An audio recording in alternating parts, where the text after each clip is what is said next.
आज हम थ्रोम्बोसिस के बारे में पढ़ेंगे। जो वेन्स के अंदर ब्लड क्लॉटिंग हो जाता है उसके क्या रीज़न है उसके बारे में हम आज देखेंगे।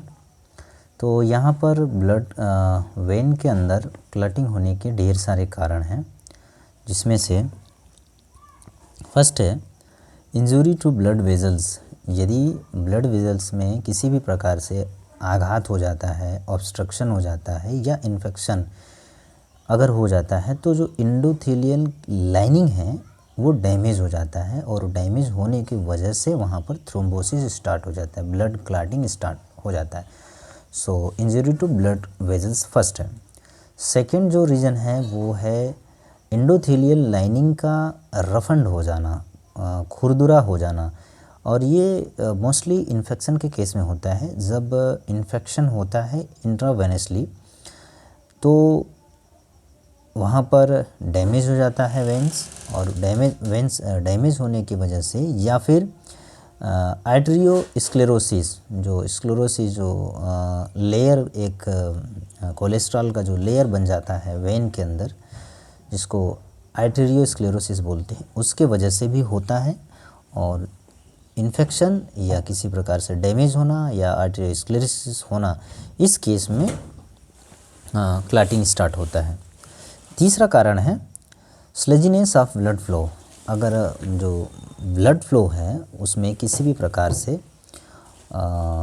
रुकावट आता है, या आप कह सकते हैं कि स्लज का फॉर्मेशन हो जाता है, जिसकी वजह से ब्लड फ्लो कम हो जाता है। ब्लड फ्लो कम होने की वजह का कारण हो सकता है प्लेटलेट की कमी होना, और जिसकी वजह से थ्रोम्बस फॉर्म होने लगता है।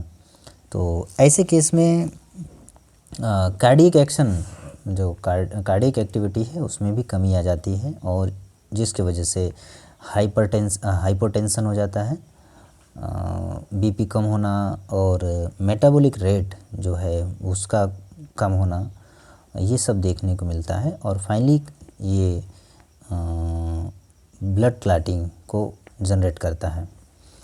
अगला कारण होता है एग्लूटिनेशन ऑफ आरबीसीएस।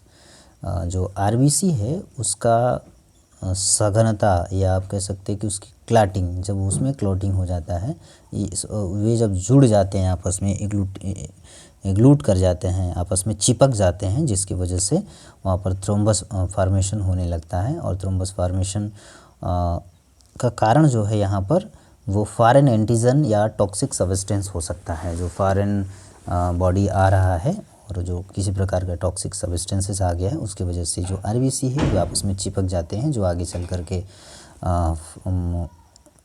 कोगुलेशन मतलब क्लॉटिंग को उत्पन्न करते हैं। अगला कारण है टॉक्सिक थ्रोम्बोसिस। किसी प्रकार से टॉक्सिक मटेरियल अगर वो अंदर इनगल्फ कर लिए हैं, जैसे में आर्सेनिक कंपाउंड हो, मरकरी हो, या पॉइजनस मशरूम हो, या हो सकता है स्नेक वेनम हो, जो स्नेक बाइट की वजह से होता है। तो इन सब चीज़ों की वजह से अगर टॉक्सिक सब्सटेंसेस अंदर चला गया तो थ्रोम्बोसिस काज करता है, ब्लड क्लॉटिंग हो जाता है। अगला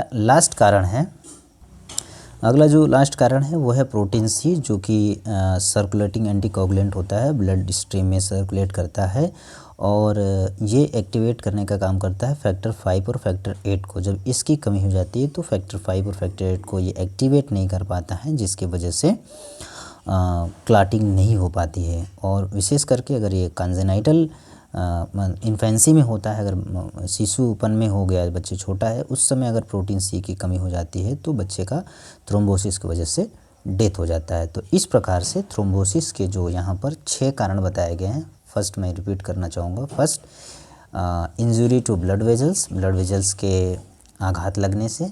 दूसरा, रफंड एंडोथेलियल लाइनिंग के खुरदरा होने से। तीसरा, स्लजीनेस ऑफ द ब्लड फ्लो, जो ब्लड फ्लो है उसमें रुकावट आने से, स्लज फॉर्मेशन होने से। तीसरा,